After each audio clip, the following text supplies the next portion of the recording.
Well, hey, everybody, welcome back to the RC Air Experience. And we are celebrating a milestone today. We are doing episode 12.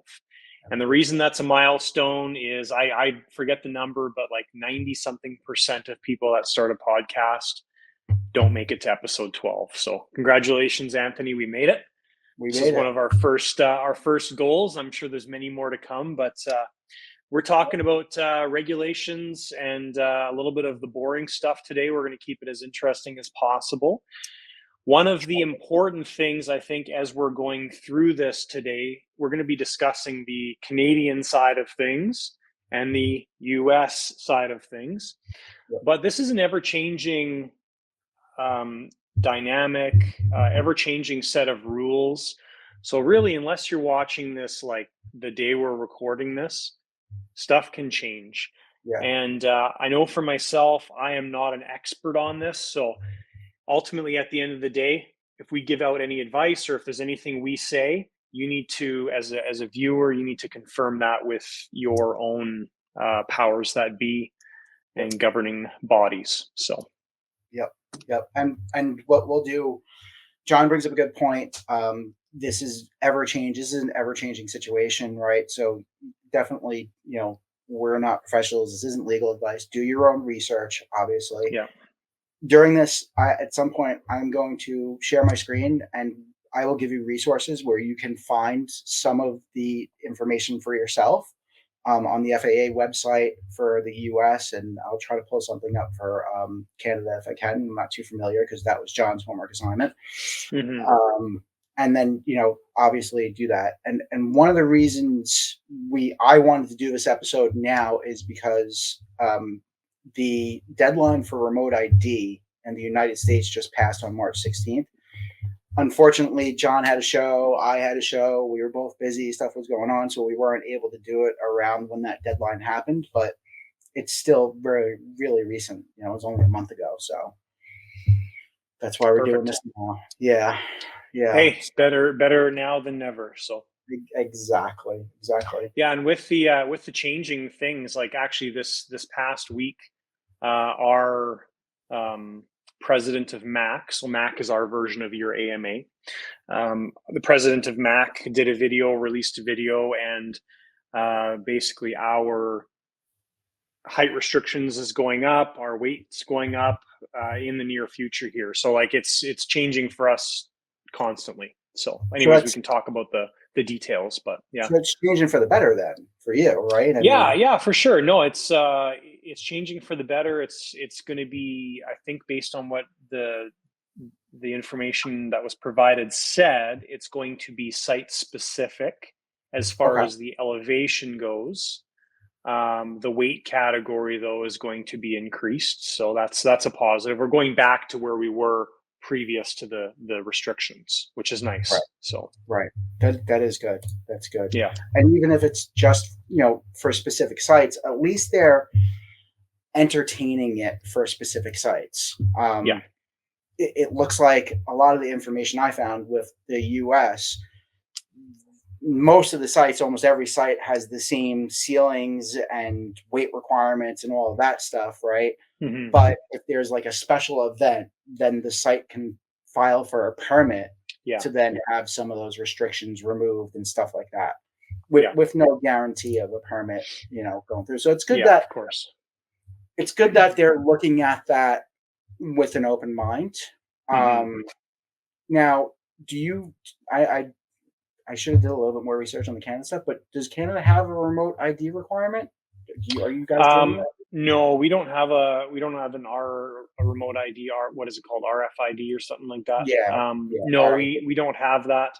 But our regulations, although similar to what you guys are dealing with in general, we have quite a different set of rules. So it'll actually be, I think, it'll be interesting to discuss these differences, or at least have both the differences presented, in this one episode. So I'll dive into the US stuff real quick. Like I said, sure. We're going to try to make this as interesting and not boring as possible.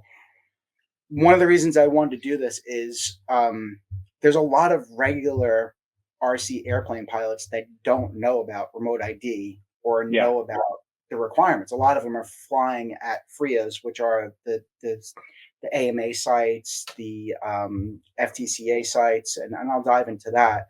Which you don't have to have remote ID there. You're at a flying field, an AMA club site.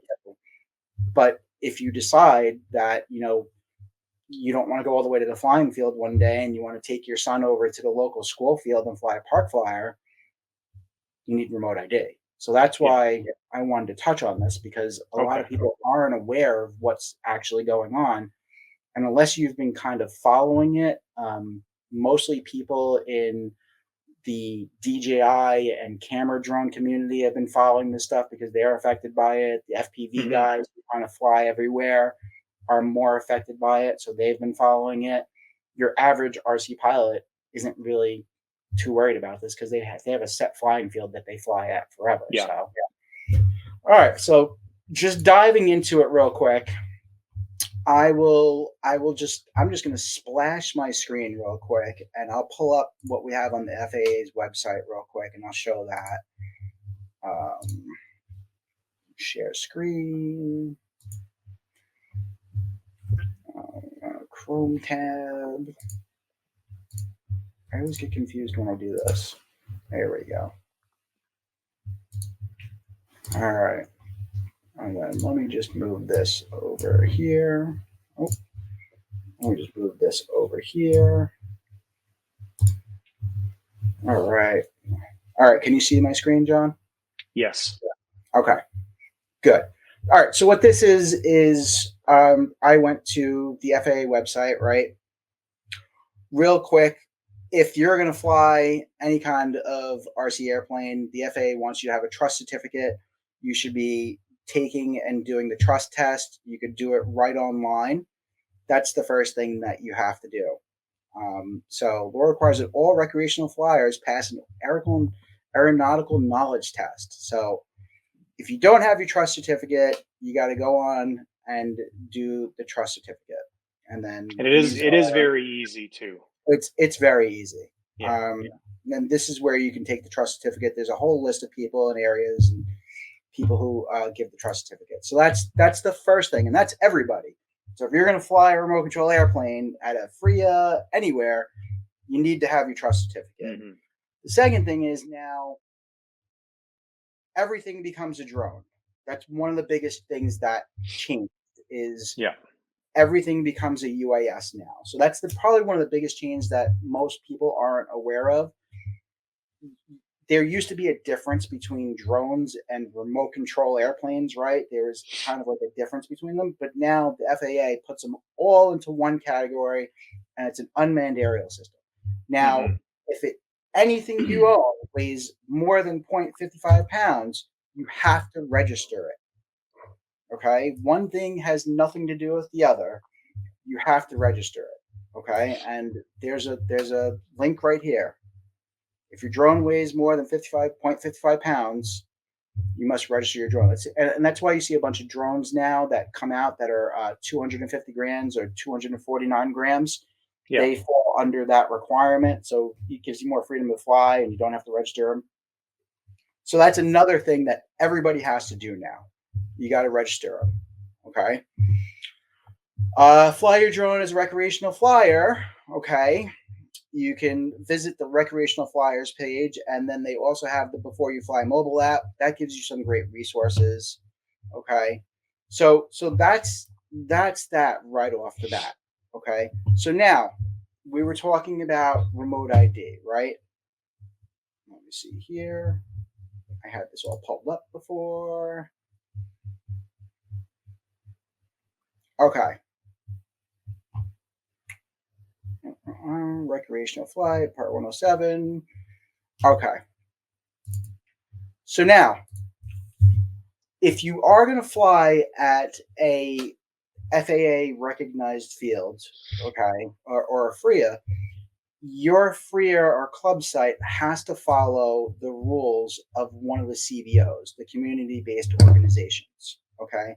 Now, when you go on FAA's website, okay, there is a list of who the CBOs are, and there isn't a lot of them. Now, the CBOs are also responsible for deciding if your field gets to become a field. Now, I'm sure What a lot does of sorry to cut you off. What does CBO stand for? Is that like a zone uh, director type thing? community-based organization.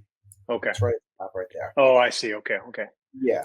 So basically, instead of the FAA having to go through and basically approve all of these FRIA fields themselves, Hmm. what they do is you work through either AMA, the FPV Freedom Coalition, or the Flight Test Community Association.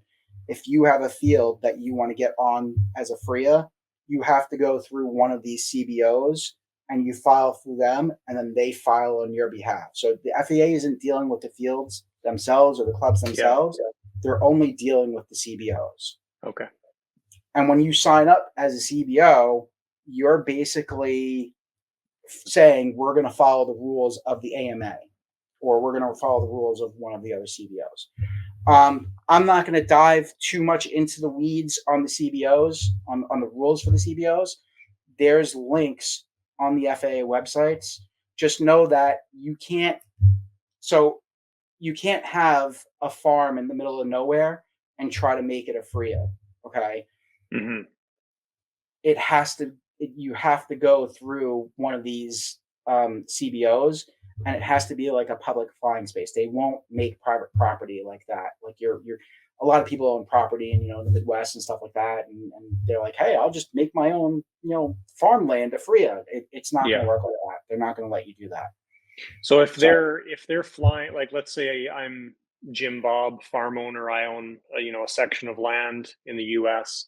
and I make my own airstrip, and it's never approved or anything like that, and I just fly my airplanes from there. Is that legal or not? it is. You would have to fly Okay. with remote ID. Oh, okay. Okay. Okay. Right. So you can fly. See, the one thing when they first came out with remote ID, there was a lot of gloom and doom. Okay. Yeah.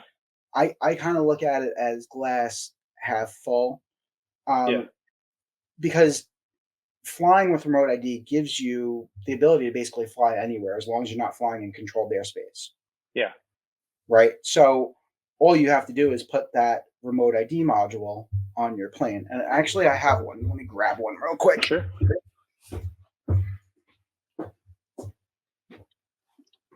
I still have to do. I have to do the video and test and everything with this thing and hook it up to a plane. But I haven't had time really to do much flying. So this one is from Spectrum. This is Okay. their remote ID module, and with this one, the way they designed it is it'll unplug and plug from different planes, so Oh, you don't okay. need So to you can just have one and right, yeah. right, Interesting. What is it? So what does it do exactly? It sends out a signal saying this remote ID thing is doing this. right. So when you go online, you register all of your information to this. You put your Hmm. aircraft. That's why you have to register your aircraft as well. Oh, You okay. put your you put your aircraft information in. You register everything onto this, right? Then what you do is there's an app that police officers, general public can then pull down and have on their phones. Oh, So okay. when you're in the sky and say somebody sees a drone flying around, Hmm. they should be able to look at that app and go, "Oh, that's Anthony. He's flying over there at that park, Hmm. and that's his airplane." Okay, interesting. Right. That's what the whole premise is. It's basically they call it the license plate in the sky.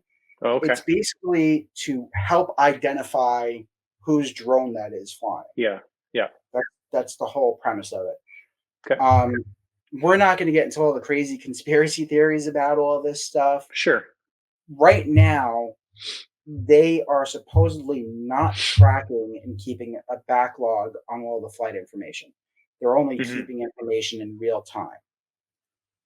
Now, there was a whole lawsuit about all this stuff with Race Day Quads and a couple of the other FPV companies sued the FAA, and that was one of the things that they sued about was for privacy stuff. They don't want the FAA to go back, 2 months ago and be like, "Oh, you did a flight that was over 400 feet," and you get what I'm saying. So for right now, it's Yeah. only logging the data in real time.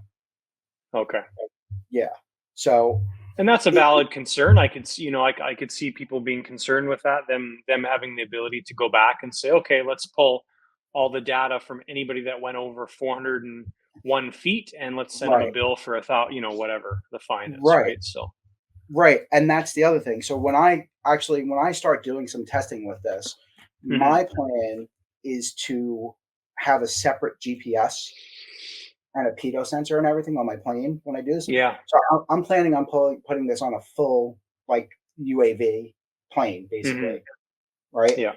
And one of the things I want to do is I want to test and see how accurate this is because of what Yeah. you just brought up, right? So if I'm flying at 395 feet, this thing's basically working off of GPS, right? That's Yeah. how Of it's course. tracking your location data. Everybody knows who's driven in a car, right? That your GPS isn't always the most accurate, right? How, No. how many times have you driven in like a city or something and it shows you 3 blocks over where you Yeah. are, right? Of Right. course. And this is a much smaller unit, cheaper unit, right? Yeah. So Yeah. how accurate is this thing going to be? If I'm at 390 feet, is going to read me at 410. Yeah. Patrick in the last episode brought up, hey, if I'm doing 99 miles per hour, is it going to say I'm going over the 100 miles per hour or whatever, the FAA Hmm. says is the limit? So, yeah, there's some concerns with that. So, I'm going to Yeah. do, I have another one of these from another manufacturer coming in. I'm going to do a test. This is probably going to be one of the most popular units because of Spectrum, right? Of course. Spectrum is Yeah. a huge brand. You could buy this right from Horizon. Um, So so I'm curious, what does that unit retail this for ish? $80. Oh wow. Okay, that's more than I thought it would be. So yeah, I mean, It's more than yeah, everybody thought it would be. yeah, So wow. So do you need like I'm gonna ask questions here because I'm asking these because I don't know the answer. So can you can you register that and on the same day move it between planes, or do you have to yeah, unregister it and register it with a no. new plane? So from my understanding, you put all of your information into this, and then you can move it from plane to plane. Oh, okay. Okay. Well, that's not bad then, right? No, Having something that just plugs in, plugs out. So, okay. no, and that was one of the things. That was one of the things that a lot of people thought, right? So what you were just saying about the cost originally, the FAA when they first came out with their notice of the rulemaking that they came out with back in 2020, they were Hmm. originally saying these things were only supposed to cost 30 to $50. Yeah. This one's actually relatively cheap. The first couple of ones that came out for the bigger like drones and stuff, they were 200 Hmm. bucks. Actually, there's still a Wow. couple on the market that are 200 bucks. Yeah. Now they have so this doesn't have its own power source. Yeah. Of Right. course. So then there's some wiring that you'd have to do. You'd probably have to make a couple of your own pigtails as well to move from plane to plane. So like you're only moving this module, the wiring is Yeah. probably going to stay in one plane. You'd have to make additional wiring sets to be able to just pop this thing into your planes and move it around. Okay. Um, but you know, it's something that everybody eventually is either going to have to get on board with. You know what I'm saying? Like there's not much we can do about this. Like you're gonna have Yeah. to, For sure. you know. So my Well, plan is and well, I'm gonna when we get to the Canadian side of this, I'm gonna touch on that a little bit as well too, because that's going to highlight what I'm going to start off with. So. right. So and I'm in a lot of groups on Facebook and everything like that, and I can tell you there isn't a lot of adoption rate of this right now. No. No. And and I don't know how that's going to work in everybody's favor, right? Because it can go either way. Either they're going to see that there's a low adoption rate of this, right? Or they're going to be happy with the adoption rate, which I don't think is going to happen because every group I'm in, everybody's like, I'm not putting one of those things on my drone. Yeah. Um, the other part of it is the enforcement of this. So Hmm. if we talk about the enforcement of this, right, the FAA doesn't have the manpower to go out and look at drones flying around in the sky, right? So Yeah. they're basically relying on local law enforcement to handle it. But now, because it's the FAA, unless you're flying in an area like, let's say, New York City, where drones are forbidden in certain areas of the city, right? Hmm. That's a city law. The city cops can write you a ticket for that there. But if you're flying in an area that is okay airspace, you're not breaking any private property restrictions by taking off from private property. The only thing the cops can do is report to the FAA, hey, I saw this guy flying this plane and it didn't look like he had remote ID, and send that note to the FAA. A Yeah. lot of the police departments and stuff aren't caught up with what's going on with this. Like, they haven't been trained about it yet. So there's a huge issue with enforcement of it as well, because the cops can't write you a ticket for not flying your plane without remote ID. They Hmm. literally are just going to forward the information to the FAA, and then I guess it's up to the FAA to investigate, and I don't know what happens from there. Um, the fines range on this. It could be anywhere from like $1,000 to $10,000. Yeah.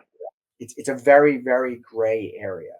Yeah. So that's the remote ID module. There's going to be more. I keep seeing more popping out from other manufacturers.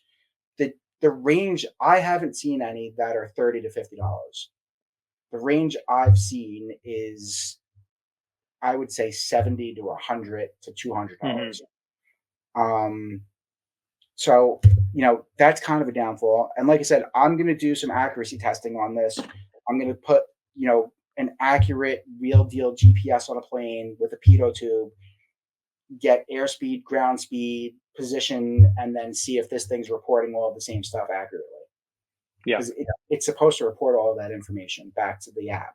So that's what it does. So it'll be interesting to see how accurate this one is, and the other one I have coming in, see how accurate that one is. It's Cool. very interesting stuff. Um, in a way, I look at it as, it could also help a pilot find their plane. Like, Yeah. Yeah. That's true. there isn't all downsides to it. Now there's different rules for Part 107. If you have a Part 107 license, I have a Part 107 license.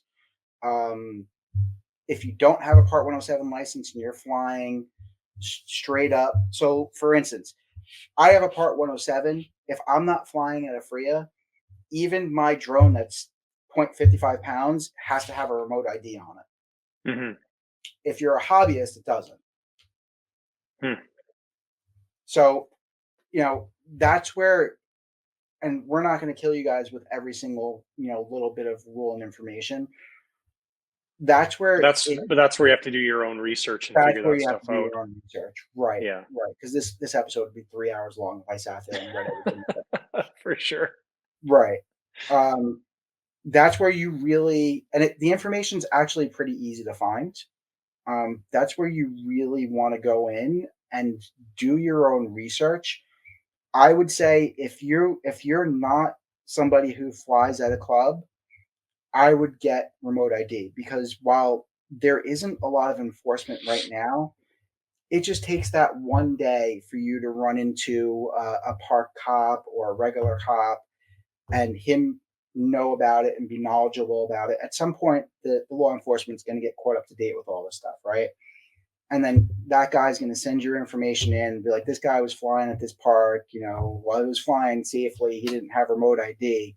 And now you're dealing with the FAA. Hmm. It's one of those things where it's like, is it better to drive with a couple of drinks, or is it better and cheaper just to call an Uber and not risk it? Yeah. It's, Exactly. it's better to just call the Uber and not risk it. Well, you might not Yeah. agree with it. Unfortunately, this is the law that passed. This is what we're dealing with. Yeah. So there's great information on the CBOs, right? And if you click on the links, they bring you right to their documents, right, on the CBOs. And a lot of it's pretty much like common sense. You know what I mean? Yeah. So, like, one of the rules here, I will not fly a model aircraft in a careless or reckless manner. I will not interfere with and yield right away to all human carrying aircraft. Like, everybody does that flying fields already, Yes. right? I won't operate under. So these, the rules for the CBOs and the FRIAs are pretty much common sense. But if you want information on that, everything's right in the FAA website. It really is pretty easy to find what you're looking for. So takeaways, the important takeaways are this, right? Mm-hmm. If you don't have your trust certificate, and if you're not flying, even if you are flying at FRIAs, you should still get your trust certificate. Second thing is get your remote ID if you're not flying at a FRIA. If you're flying at FRIAs and you only plan on flying at FRIAs, then you don't need remote ID. The third thing is register your aircraft. And even if you're flying at a FRIA, you need to register your aircraft. And that becomes important also because, God forbid, you have a flyaway or something and you end up crashing through somebody's car window or house, or some kind of report gets made and the FAA gets involved, and all of a sudden you don't have your registration on your aircraft and stuff like that. With everything that's going on right now, it's kind of like on our side in the US, the future of the hobby is kind of under attack. So it's like, even though we may not fully agree with all of these rules and we feel like we're only flying, little foam airplanes, stuff like that, it's important for the hobby in the future for everybody to kind of comply with this stuff. You get what I'm saying? Because for sure, it's not going to be good if we don't. It could get worse. Is my point. Can you pause for a sec? Yeah. Yeah. So, like I said, I don't want to dive into this. The deadline for remote ID was March 16th. I've seen the remote ID modules on Amazon. Mm-hmm. You can buy them from Horizon Hobby has this Spectrum one. Pretty much all of the rules for flying are the same. The only difference is you need your remote ID. So, you can't fly in restricted airspace. You have to fly below 400 feet. All of that stuff is pretty much the same. The only difference is now you need to have remote ID if you're not flying at a FRIA. Yeah. And so there's different types of remote ID. So, and this is for people who are flying like actual drones like DJI and stuff like that. This is right here, what I'm showing on the screen, how to be remote ID compliant. Mm-hmm. I didn't really talk a lot about the standard remote ID because a lot of manufacturers for what we do aren't including remote ID in it. So this is the standard remote ID is more for like DJI drones that come from a factory, have an app. They have manufacturing rules where now pretty much, I think it was like after 2022, they had to come from the factory with remote ID built into them. So for us, with our airplanes, where we're pretty much putting most of it together, or we're adding the receivers and stuff like that, because it doesn't come basically ready to fly, we have to add the remote ID broadcast module. So we fall under the second category for people who don't fly at FRIAs. Yeah. And then the last one's a FRIA. I mean, if you go on here and read it, it's really not that complicated to figure out where you fall and what you have to do. But it is, especially in the US right now, there's so much going on with drones. There's a lot going on with DJI drones. The government's trying to ban them from an FCC standpoint, not even an FAA standpoint. They're trying to make their signals illegal and stuff, and you can go online and read about that. There's a lot going on. We need to kind of fall in line, and I hate saying that because I'm not somebody who's always fell in line in life, but this is the future of our hobby. This is our kids being able to fly drones that they built at their schools. You know what I mean? Like, it's a big deal. It really is. So let's see what Canada has to offer. Cool, man. Well, thank you for that. That's good. I actually learned a little bit as well too, which is awesome. It's always positive. It's the Cliff Notes version I gave everybody, but yeah, that's good for sure. All So, right, like I said in the beginning, recently, so just this week that we're recording this, MAC president. So MAC is Model Aviation Association of Canada, our version of AMA. The MAC president came out and said that he, in the video he released and the email he sent, they're working towards us having the ability to fly over our 400-foot limit, which is currently the blanket limit everywhere. And our current weight limit for our drones, or RPAS is what they're called, is 25 kilograms, which is about 55 pounds-ish. right. They're looking at bringing that back to our 35 kilogram limit, which is 77 pounds. So it sounds like that's going to happen this year, but it's not approved yet. So what happens for every field across Canada is they all need to go through the approval process again, and each field will get an independent number. Now I'm sure they're just going to have, like, previous to this change, we were able to fly up to 700 feet as an example. So I'm sure there's going to be some fairly unique numbers. You know, one club's probably not going to be 699 feet and the other club's going to be 702 feet. It's going to be some pretty blanket numbers, but I don't know what those are. So 2 questions already really quickly about the weight. So you said that it was originally 55, but then it went to 35. So previous to the 55-pound weight limit, it was 76 pounds or 35 kilograms. Okay.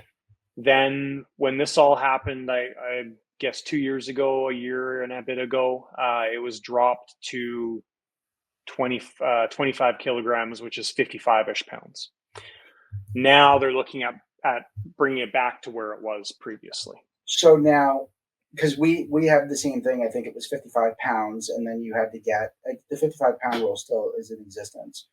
But then and then you guys have an LTMA 1 and LTMA 2. We have to get a waiver, right? Yeah, which is an inspection process and everything for the aircraft. Are Ours is just a blanket. No, there's no inspections in Canada, nothing like that. So what happens if you have, for instance, I don't know, what's your biggest jet? The Sukhoi, let's say. Well, we think about the F-14 XL, which is 100 pounds. Right. What do you do with that? I have no idea. I don't know the answer to that. And that's okay. I guess you would think that they would have to at some point do some kind of special waiver program or something, right? Like, yeah, it does limit the aircraft that we can have and fly and how we have to set it up. But we do have. So as I go into this, our day of going out and flying is actually more complicated than yours. Right. But we do have some freedoms in certain areas as well too, beyond what the US has. So it's an interesting comparison. It really is. And the way I want to present this is and the reason I'm presenting it this way is on one of our chat boards, which is RC Canada. What I think, I forget what the thing is, but anyways, the article I saw was like, I'm just getting back into flying model planes. I haven't done this for 12 years. What do I have to do? Right. So that's kind of how I want to present this to people, so they have an understanding. And in my research, one of the interesting things that I came up with, and this is interesting. So Transport Canada, which is our version of the FAA. So TC last year, there was 11 RPAS flyers fined. So 11 remote piloted aircraft system flyers fined. The total fines were $21,850. Wow. And all of those fines were in Eastern Canada, with, I think, 9 out of the 11 were in Quebec. Wow. And it's all public knowledge. You can look it up and see it. So, so that's the fines that were handed out. Like you said, and the same thing happens in Canada. There's not a whole whack of Transport Canada agents that are just out there doing this, right? They're busy. Yeah, that's what I was actually going to ask. And I'm going to let you go through your info, and I'll just take a couple of notes and ask questions at the end. Sure. Sounds good. But So your fields are basically self-regulating, right? Like, so like we have the Yeah, CDOs that you're kind of like following those guidelines. So I guess it's the same kind of deal for your fields, right? yeah, and I'll start from the beginning on this, but I brought my book here. This is my my log book, if you want to call it that. Very Um, cool. I'll show you my first page here. This is my flights for one of my aircraft. Wow. So this is one of the requirements for our rules. And this kind of gets into one other thing that you touched on too. There's a lot of guys out flying that don't do this. Right. And the reason I do this is, number one, it's the rules. Right. But number two, because of what I do and my visibility in the hobby, Right. there's more eyes on me. So that's why I do this. There's a lot of guys, and I know of them, that don't do this. But I do it because it's the rules and I'm following the rules. Is that Yeah. turbine specific, or is that? No, this is everything specific. Wow. Yeah. So as we go through this, you're going to be blown away at the regulations we have to go through. Now, it's not difficult. It's No. very simple, but there's a lot of little hoops to jump through. So let's get into this. Absolutely. So basically, and the other reason I brought this up, and this is kind of an important thing, is Mac came out and said, if I go to a club, doesn't matter if it's a club rule, they can't ask to see my book. They can't ask to see my pilot certificate that's right here. They're not allowed to ask. That's very interesting. Yeah. The only people that can ask is, and don't quote me on this, but I think it's Transport Canada person or a law enforcement agent person. That's the only people that can ask. So I do get a little bit bent out of shape when, and this happened a little bit last year, when guys would question me on my logbook. I have my logbook with me when I go flying. I think the Right. regulations say you have to fill it out at the end of the day, but I fill it out as I fly. Right. So yeah, that's one of those kind of touchy subjects for me, when people are overstepping their bounds and they're asking to see that logbook when they're not allowed to ask me to see that logbook. Right. So anyways, so basically, if you want to fly in Canada, the first thing you have to do, and this is going to be, I'm going to present this as somebody that wants to go to a club and fly. The rules are sort of similar to what you're talking about. Like if you want to go fly at a field somewhere, you can do that as long as you follow these rules, but you don't have any insurance coverage. So there's that. Okay. But I'm going to present this like Billy went to the hobby store and bought a plane. He wants to join our club. That's how I'm going to present it. Okay. So first thing you have to do is you have to get your MAC membership, which is our AMA, right? It's like $80 a year or something like that. Sorry, it's been weirdly windy. I need some chapstick. So yeah, you got to become an AMA member. So our drones are called our RPAs, or our pass. So the RPAS is like the whole system, your radio and the actual drone or vehicle. Right. So we've got a whole bunch of that same stuff where you've got to fall under these rules and all this stuff, but I'm going to make it fairly straightforward. So the first thing you have to do is you have to get your drone pilot certificate, which is this piece of paper right here. Our test is a little bit more, well, it's actually a lot more difficult than the trust test. So it's about, on average, it takes guys about an hour to do it. Okay. It took me about 30 minutes. So that's kind of the range, 30 minutes to an hour. It's all done online. It's all open book. So you just Google's your friend when you do that test. You just Google everything, right? Some of it's common sense. The test is always different. So there's different variations. When I did the test, there wasn't a lot of full-scale aviation, but one of my friends who did the test, it was like 60% full-scale aviation stuff. Yeah. And he's a former pilot, so he actually understood a lot of it.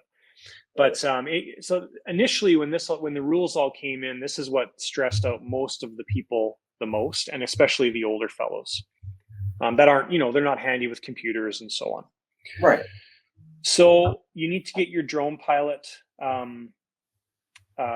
certificate or license or whatever. Now there is two different categories that we have. We've got the basic, which is what I have, and then there's the advanced. Now the advanced allows you to fly in different areas to keep it simple. I actually don't know all the rules and regulations, but if you wanted to fly in control airspace, you need your advanced. Right. Then you have to go through the whole process of, I think it's called an SFOC, which is a special flight operations certificate. I believe that's what it's called. It sounds like your advance is kind of like our 107, somebody who's flying for like doing it for a job. Right. Yes. Somebody, right. That which makes now sense. one of the downsides with the advanced, if you want to get the advanced, is you've got to do the test, which is way more in depth. Yeah. And then you have to do an in-person exam, like a flight test. You have to pay somebody to come do that. So is that the same? Like our 107. Okay. So we've got both of those categories. We've got the advanced and the whatever and the basic. Now you need to find your right drone. So let's say you buy a foamy airplane, that's fine. Now you need to register your drone. So you go on to Transport Canada. The difference, I believe, is each one of our passes gets an individual number, and each one costs $5 to register. So I think when I did my trust test for the US stuff, it was you get one number that goes on all your planes. Yeah, for 5, exactly. One number for 5 aircraft, I believe. Yeah. So for us, it's one per, which is kind of sucky because you have to pay $5 a plane or our pass, right? So in your case, if you had 40 that you want to fly, that's, it does get expensive. It starts to add up. Yeah. So that individual number gets registered. It's got to go on your model, visible somewhere. So I do it really tiny, like the smallest font my thing will print, and I just hide it on the tail somewhere. So that's what you need to do. And now you're basically sort of almost ready to go fly. So then you need to join a club, which is pretty generic with US and Canada, right? So we're going to join a club, and we're going to pay that fee as well too. Now you want to go out and fly. Let's say you're a competent flyer like myself, and you want to go out for a day of flying. So we've got an app. It's called Our Pass Wilco, and this is on the Transport Canada website. It says survey the area. The easiest way for us to survey the area is we open up the Our Pass Wilco app. That's just the name of it. And you say, I'm going to be flying at the Prop Busters field on Saturday between 8 a.m. and midnight or whatever. It doesn't really matter. You can do this in advance as well too. On this date, you hit enter, and it emails you like a 16-page site survey. And this is where things are changing a little bit. So I think Mac has come out and said, as long as one person's done a site survey for that flying field, then Nez is here to help. Then he's a regular on the show. It's okay. Then you don't need everybody to do it, but it only takes like 2 minutes to do, not even that. So I'm going to go flying on a Saturday. I need to do my my Our Pass Wilco stuff. Then I get to the field. I've got to confirm that my stuff's all flyable and everything is good to go. We've got to obviously fall within our restrictions of that flying field. So in general, under 400 feet, there's some things to think about as far as distances. You got to always remain in view and all that stuff, right? So quick question on that. When you do that on the app, you do that survey, will it give you the rules for that? Like, let's say it's an established flying field that you're doing that survey on. Yeah. Will it give you the rules for that field? Will it give you the height of the app? No, I think it gives you mainly the forecasted weather conditions, if there's any NOTAMs out for aviation stuff. Okay. It's basically like a general aviation report is what it is. Then we need to have logbooks. Now, the logbooks, this is going to be somewhat opinionated. I'm doing, I think, the right thing. Basically, I keep a flight log of all my flights. So if I go flying on a Saturday, I basically say, okay, I flew, here's my certificate number, this was my spotter, this is the date, I did 5 flights at 7 minutes each. Wow. So that's requirement number 1. Requirement number 2 is an RPAS or RPA maintenance log. So on June 13th, whatever, after I did the maiden flight, I did a check over and I needed to tighten the screw. So that's the maintenance logs. Anytime you change anything on your RPA, you've got to do a maintenance log. And then the last thing we have is a transmitter flight log. So it seems a little bit redundant, but basically when I go flying, I fill out my logbook for the aircraft, and then I make the exact same entry in my transmitter flight log. And then we've also got a transmitter maintenance page as well too. So I agree with the log for turbines because of what you guys are flying and how complex they are, and you know, a turbine can come in hot and kind of explode in the field, right? I mean, they're very complex, planes. I don't know if I agree with the logbook for the E-Flight hobby that you just picked up from the hobby shop. You know what I mean? That seems like it's a little much for that. It's I mean, I get it. It seems like the rules are for this complex type of aircraft, and you've got somebody flying a basic fight. I totally get it. Yeah, I feel like that's the argument that other people in Canada would say the same thing. It's just like, this seems like it's a bit excessive for going out and flying our little foam wood plane, right? Yeah, because I feel like you would have less adoption too, because I feel like you'd have more adoption if you said, all right, let's even go by like weight, right? Like if it was not just turbines, but some of these bigger gas planes and stuff like that, that are big planes. All right, yeah, that's got a lot of moving parts. It's a bigger plane, sure. You need a logbook for something like that, right? That would make more sense, and you'd probably get more people filling out the logbooks if it was specifically to that. But when you start dialing it down to the stuff that I'm kind of flying, it doesn't make a lot of sense.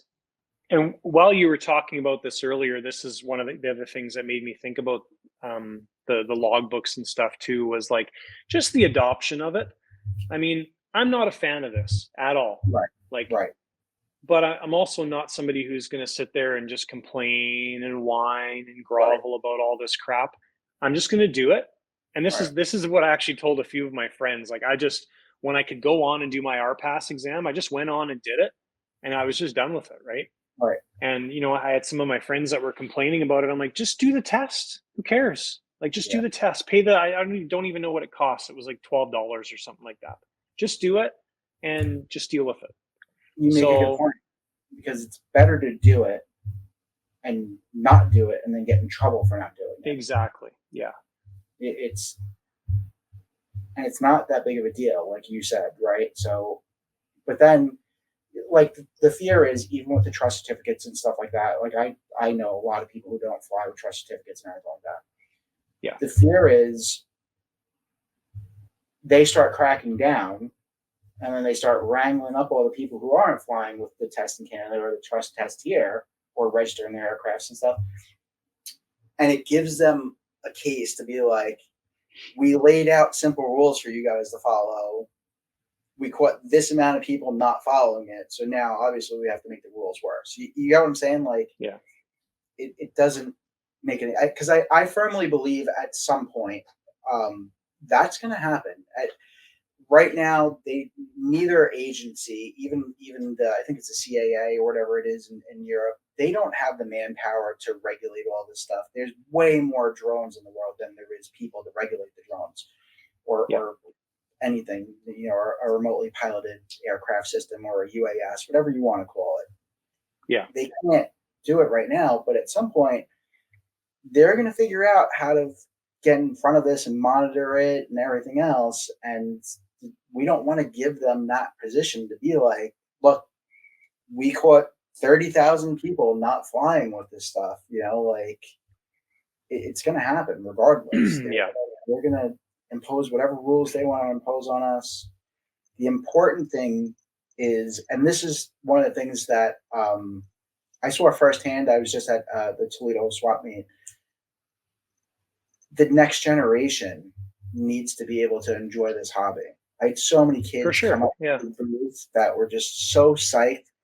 And I'm talking about kids who found the steal of the deal of the day on a plane, walking around with the biggest smiles on their face because their dad paid $20 for like a P-51 or something that they get to go home Yeah. and think of it. Like we don't want to ruin that for them.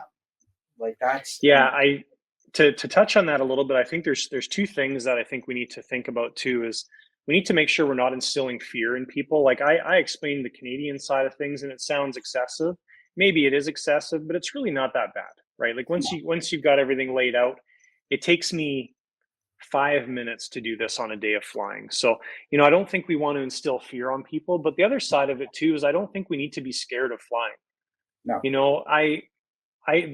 Last year, so 2023, I heard so many people complain, worried, fearful to go out and fly because they were scared they were going to fly over 400 feet. Yeah. Okay, well, place your plane on the end of the runway. If you know your club field is 800 feet long, walk halfway down the runway and look at your plane. Right. Well, you see that size of your plane? Don't fly in the sky any higher than that size of your plane. If you go to 410 feet, who cares? Right. If you go to 450 feet, who cares? Right. Right. Right? If somebody on the ground says, "Oh, you were at 450 feet," prove it. Right. I put a GPS in one of my planes at the beginning of last season. I brought it up just to see what 400 feet looked like. And, Right. Obviously there's some variation there in accuracy, but okay, that's what 400 feet looks like. Let's try our best to keep it, under 400 feet. Right. And if I went higher, who cares?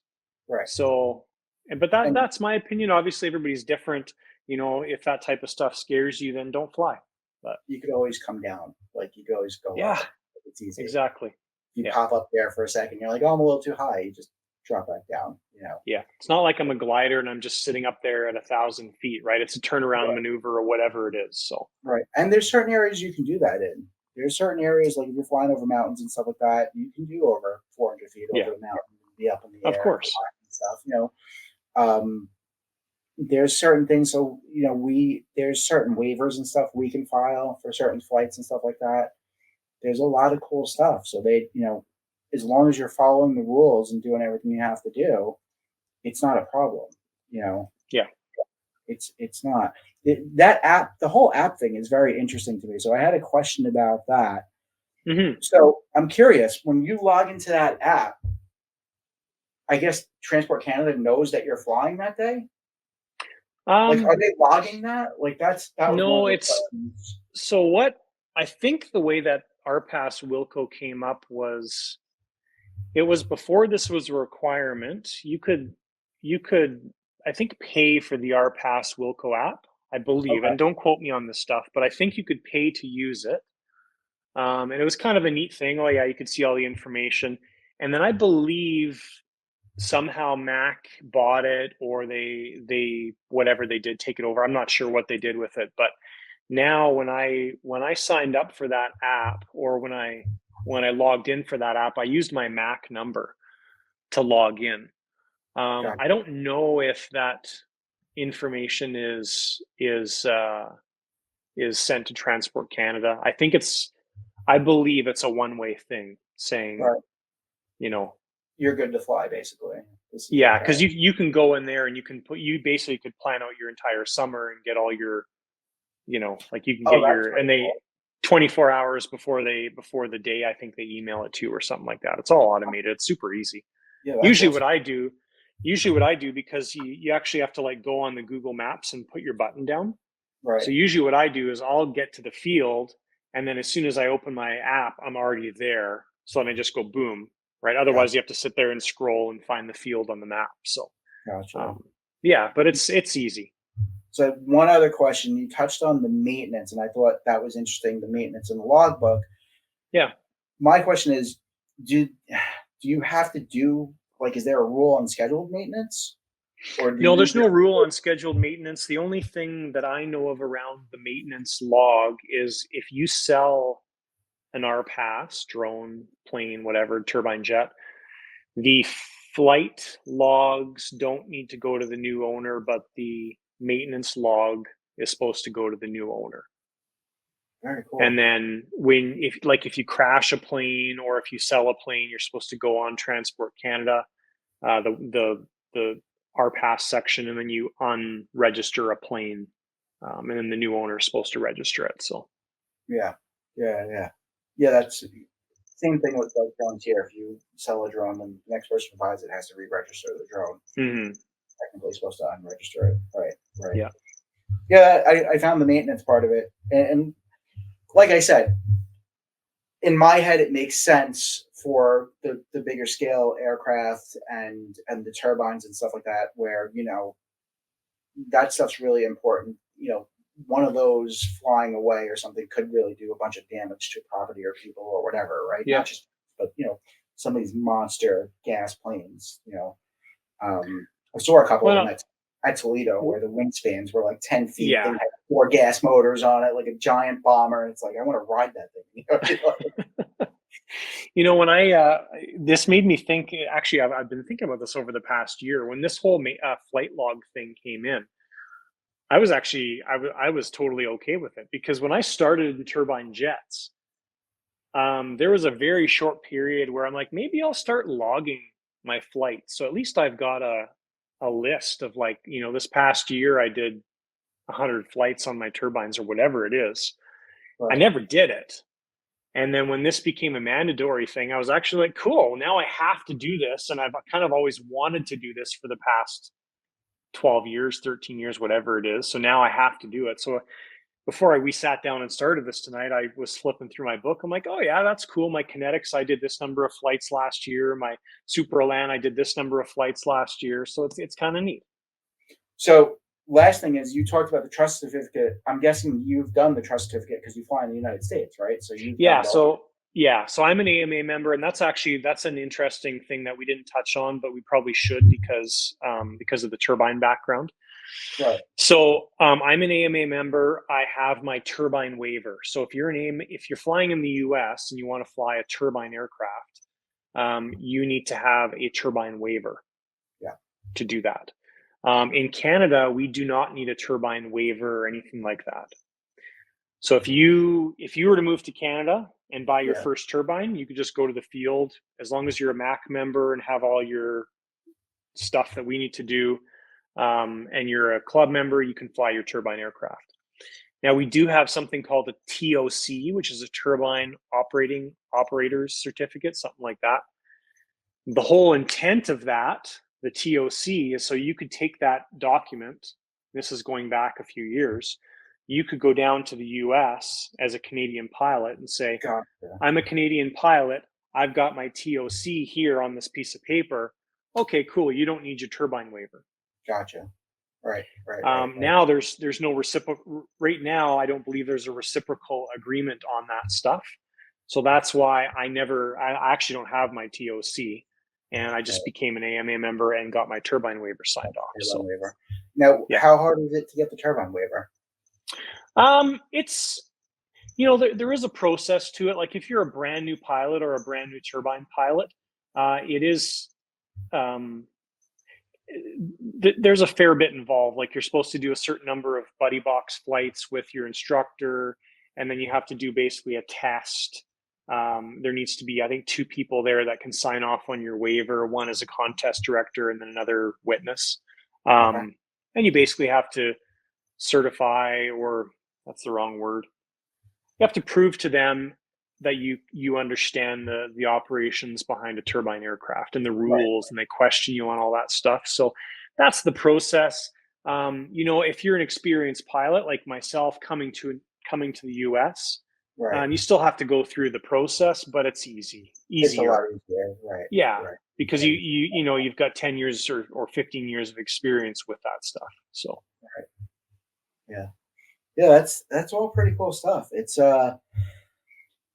kind of funny that the rules are kind of similar because Canada and the US are so close as far as like governments yeah, and rules and stuff that they kind of model each other. But there's a good significant amount of difference in the rules too. So yes, it's interesting, yeah, because our two countries really are kind of aligned with a lot of regulation and stuff. It's pretty funny. yeah, for sure. Yeah. All right. I mean, I think we gave everybody a lot of good information. The biggest takeaway I can give, and John, I'm sure you'll second this.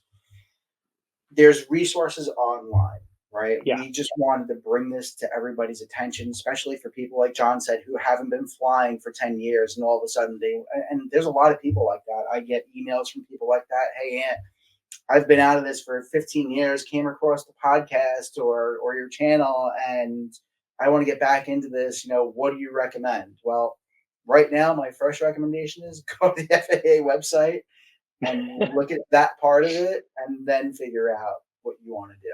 'Cause yeah. that's And for the important Canadian part. side, it's basically mac.ca, and there's a section /transport_Canada.